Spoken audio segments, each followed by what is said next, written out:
Ang problema kasi sa'yo, atras abante ka sa negosyo mo. Ba't hindi ka mag-commit dyan? Walang pera makikita kung masyadong mababaw ka sa negosyo mo. Katulad lang din ng paghahanap ng diamante. O sa tingin mo makakahanap ka ng diamante kung gaganito lang ang hukay mo? Kailangan malalim. Problema kasi sa'yo, talon ka ng talon. Unang-una, sabihin natin, 2 months ka sa negosyo mo. Pag hindi kumita, tatalong ka na naman sa susunod na oportunidad. Remember, there is no gold to be found in shallow digging. Kailangan malalim na malalim yan. Yung pinakamagagandang diamante, saan mo matatagpuan?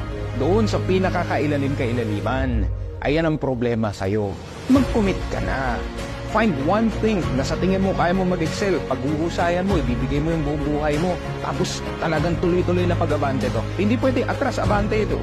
Diba? Subukan ko to, subukan ka dyan. Paano gagawin natin? Sabi ko nga, do it or do not do it. But you shouldn't try. Ulitin ko yun Do it or don't do it, but don't try. Hindi pwedeng subok-subok lang. It's either gagawin mo o hindi mo gagawin. Pag sinabi mo sa akin gagawin mo, malalim yan, committed ka dapat. Otherwise, talagang atras abante, wala kang kikitain sa negosyo mo. Mananatili kang mahirap habang buhay.